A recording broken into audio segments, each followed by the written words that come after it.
Well, this is the DJI Action 5 and that is low light mode, and that's not bad. So I put the ground sheet down so there was no chance of any splinters or anything getting into the mat. I put that mat under there as well. I think given how dark in the shade that is, and it shows how right in the sun, well, the light from the window has lit that up quite nicely for this little video here. So yeah, I just put everything down there, lay down there, and then I watched a bit of a film last night. And this is my table, so that's my trousers, warm jacket. I'm just putting some power into the torch because that had gone down. So I've powered up the phone, and that phone, we're still on 3/4 there, so we've still got some power there. Obviously food, and I've put food in my pack. And then I've had breakfast, I've got another tea on. And we're going to start packing up soonish and heading outside. And the spade for the toilet, which we've both made use of, and it's not looking too bad out at the moment. So this is high tide, or high-ish tide. You can see the seaweed floating there. This is quite high tide, isn't it? I don't know if it's coming in or going out slightly, but you can see. So we would have been yesterday up there, and then we somehow would have walked through those trees and then down along there, and then this side of those rocks over there, which I think is now underwater, because if you remember yesterday I showed you, and you know that is probably underwater now, given by how high this tide is. And then that's those quite impressive rocks up there.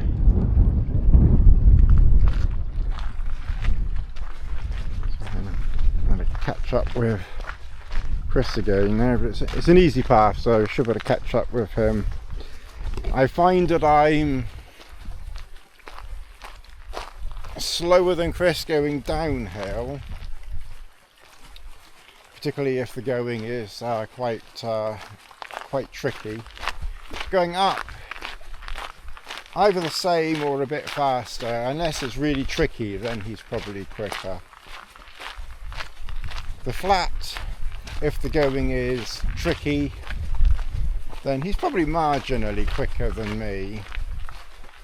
But on this, I should be able to catch him up, I think.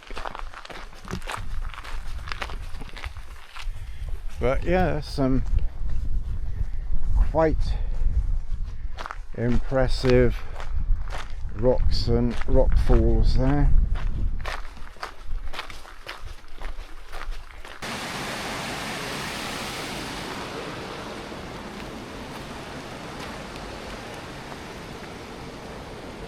So if we had have carried on last night, we probably could have found somewhere over there, and then had to have wandered somewhere.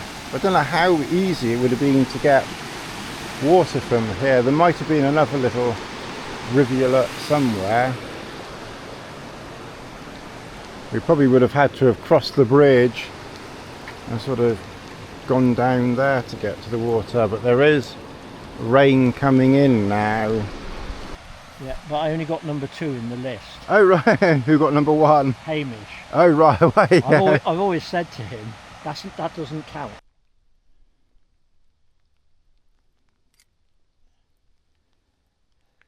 Quinag in the distance over there, and a hydroelectric dam here. So this lock is, I guess, officially a reservoir up here. Yeah, because you can see the dam. Dam over there. And we're going to go just a little bit further around there and we'll stop in a minute. We've been walking so far, I don't know, I'll have a look in a minute, but probably about 8+ kilometres at the moment. Just occasionally you can hear like a not a roar, but a deer in the distance. There's quite a few deer making noises at the moment.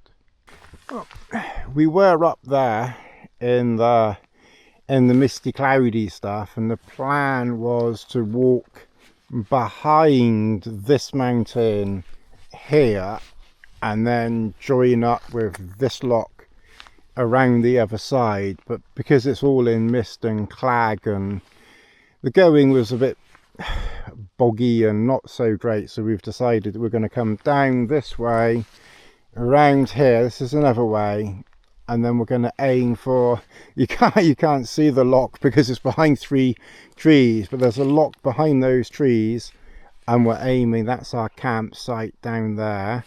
And then tomorrow, which is Sunday, we're going to head up and camp about 8 kilometres short of London Stores, so that we can pop in London Stores on Monday and get a few provisions for the last couple of days. I'll probably need 2 dinners, 2 breakfasts, see what they've got, and probably some more snacks, because I'm getting through my snacks, but I have got to eat. I did bring enough for 5 full days and nights, so we're definitely having enough for 1 day and night after London Stores, but we're going to be camping near Cape Wrath or just below, and then we're also going to be camping just before the car park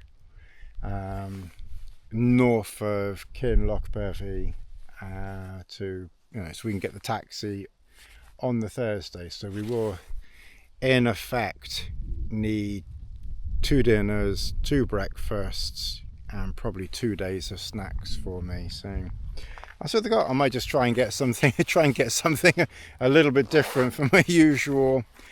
Given it's just 2 days and everything I've got is quite lightweight, then I probably won't worry too much about weight for a couple of days. And it's, once we're kind of down here, we're starting to get out of the mountains, so we've done most of the climbing. There's a few, maybe another hill or 2, but I think most of it now is fairly low level.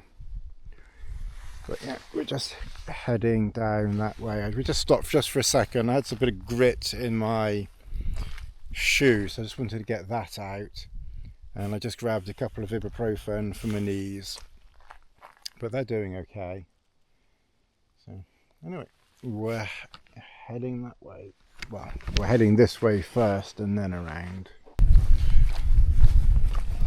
Well, that's where we were, up in that little thing there, and you can see a path coming down, a little road. So we walked along that road, over that bridge, along here. I had to stop for a minute because my dad phoned up, so I phone my mum most days, and my dad's not quite so. I think my mum likes to chat, but my dad phoned up, and so I thought, well, as I don't chat to my dad so much, it's sort of like with my mum, well, I'll keep walking, and if we lose the signal, well, I'll catch up with you later on anyway, most likely. But I was thinking, as I haven't spoken to my dad for a few days, I ought to just stop in case I lose the signal. Oh dear. So anyway, Chris is just up there, but the plan is we're going to get just round this headland, which isn't too far, and then hopefully we'll find somewhere to camp just round the other side, and then tomorrow we'll walk along the loch and then up towards London Stores, but we'll stop about 8 kilometres short of London stores, because the last 5 kilometres is a road, so we don't want to be near the road. So we'll stop there, and then basically Monday we got to get going, get to London stores, pick up some provisions, and then head out to Sandwood Bay, camp at or near Sandwood Bay Monday, and then Tuesday we'll walk up to Cape Wrath, and then Tuesday up to Cape Wrath and back a little bit, and then Tuesday night just the back, either at Cape Wrath or this side of Cape Wrath, and then basically Wednesday is just getting back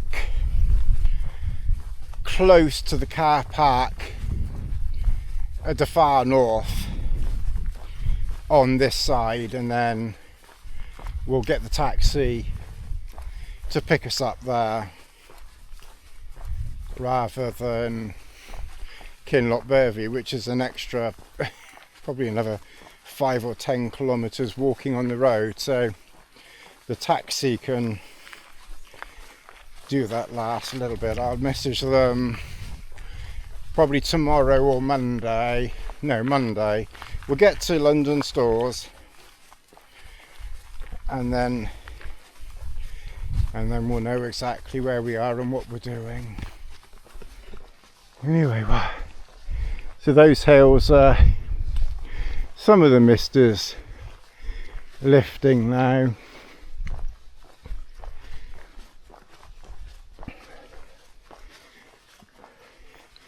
But at least we can see where we're walking. At least we can see where we're walking down here.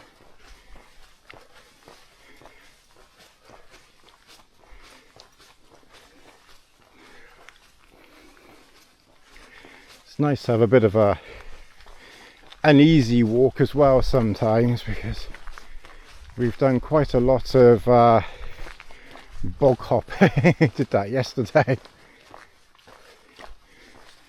So this is the lock, so I think we're going to look up in that valley or up the next, around the next valley.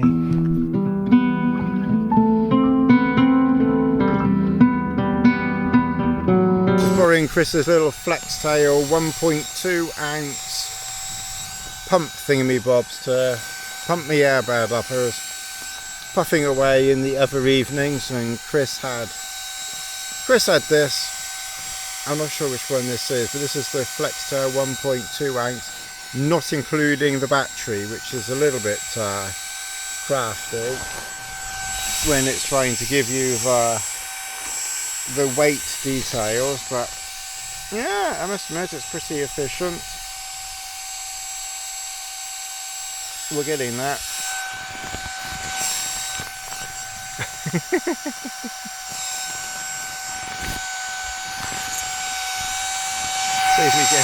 Save me getting lightheaded afterwards. Oh, I better turn this thing off now.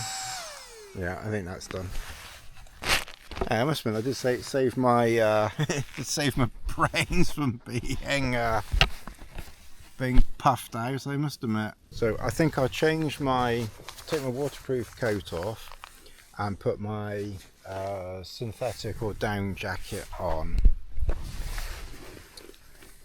We've got the airbag pumped up, we've got the sleeping bag out ready.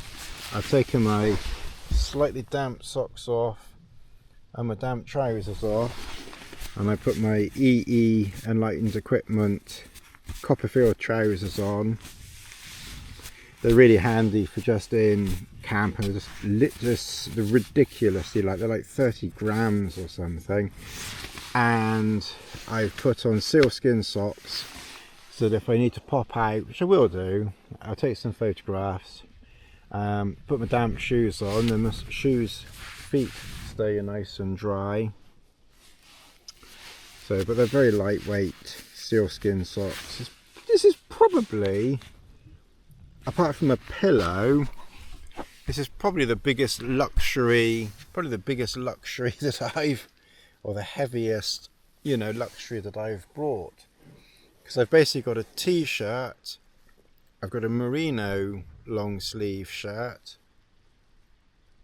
I've got the Copperfield wind shirt, I've got the raincoat, so that's 4 layers, and then I've got 2 insulator jackets, one down jacket and one synthetic jacket. So I've got 6 layers total, that's it. And then for leg wear, I've got waterproof trousers, which I haven't needed yet.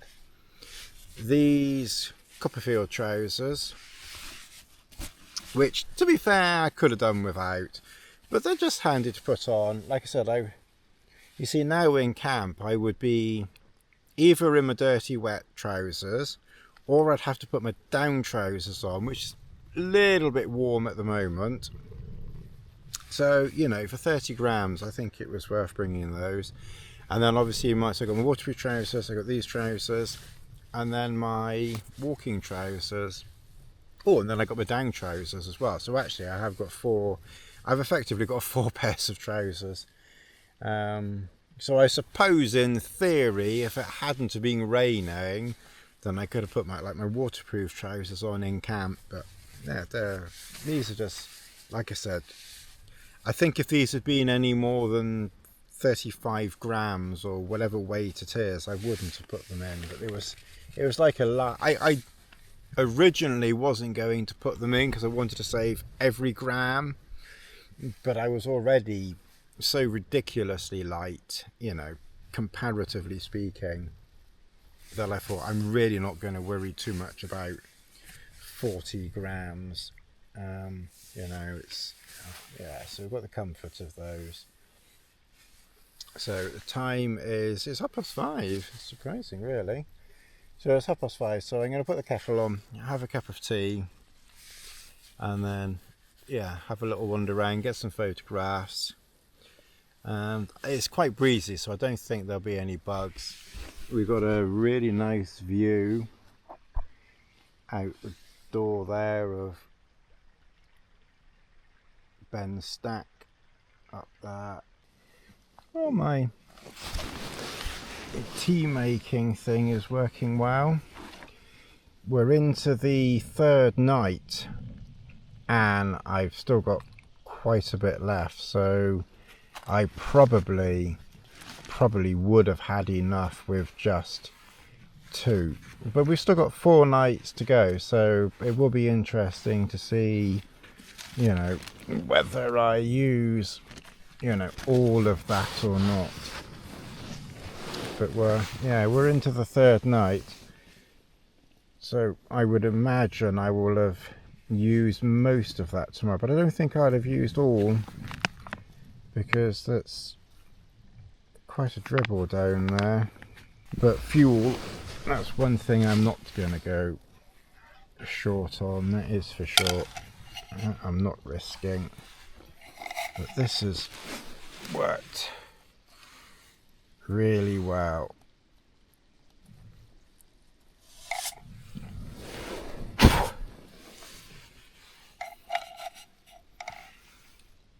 And if you remember in my video on this,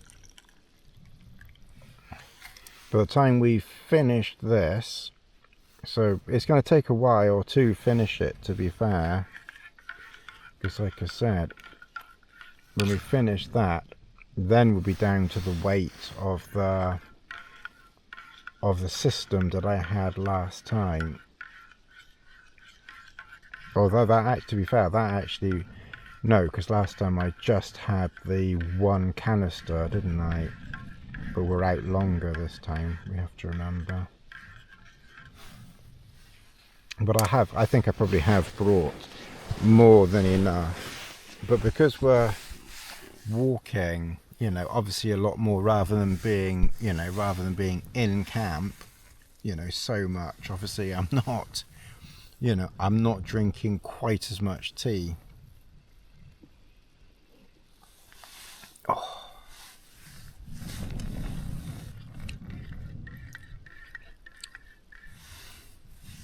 Anyway, I'm gonna chill out and relax. I'm into camp. We are on. We've still got 63% in this battery, so I'm not going to charge this one up tonight. I'm only going to charge up my main phone, and then I'm going to try and get some more power into this from the solar panel.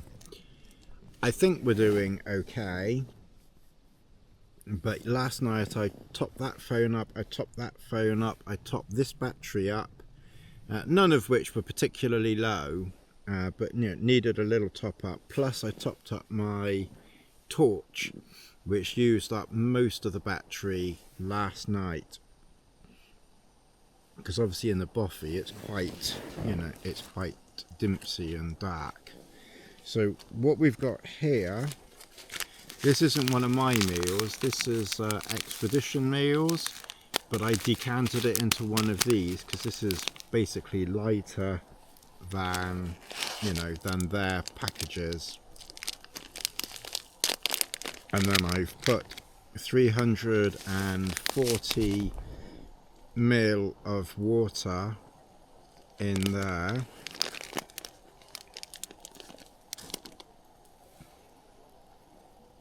I think I've actually put a drop more than that.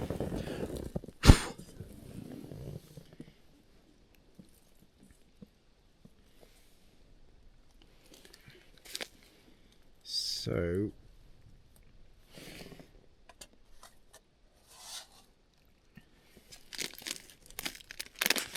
I'm going to put, this is the beef and potato hot pot, so we'll see what it's like.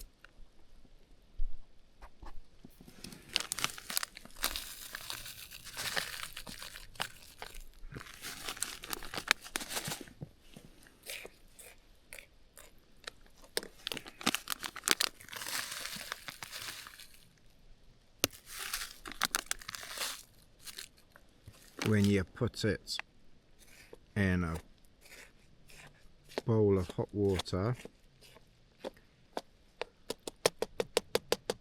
and leave it for 10 minutes, it should be the same. I think what I'll do is I'll just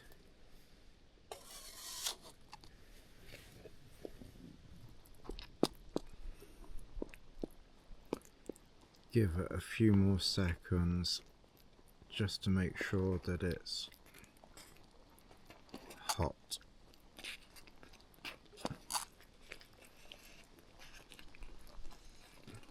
Yeah, that's hot.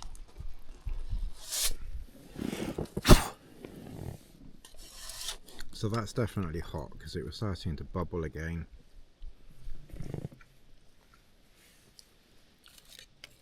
We'll put that on the top.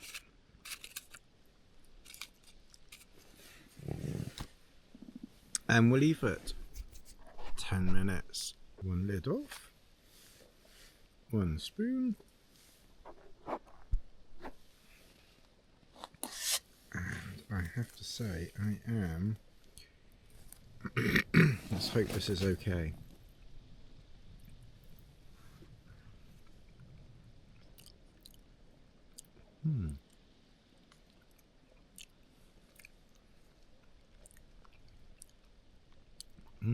That's dehydrated.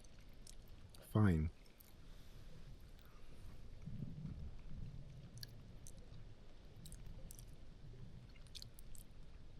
So remember, if you want to save a few grams,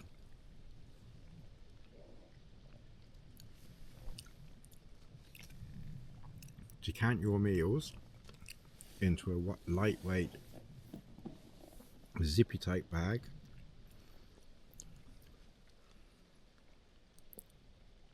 and boil up the water. When the water's boiled, put it in the pot. Job's a good one.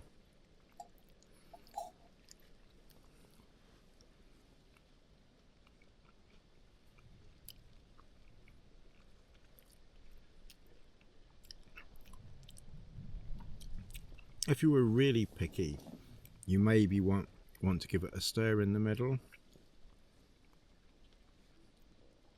of the 10 minutes you're waiting.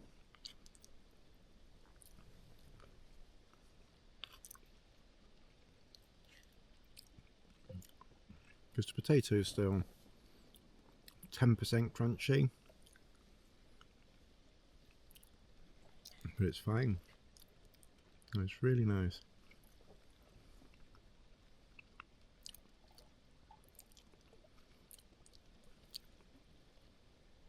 I must admit, I do like the expedition meals.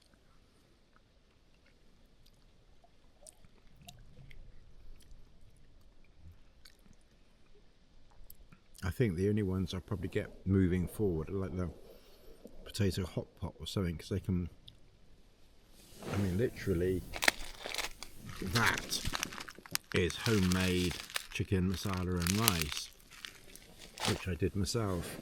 And I mean, they do something similar, but that is easier to do at home. Oh, there's a little camp there. I just put the torch inside, but I'm going to go and turn the power down because I don't want to use up all the battery. But that's camp.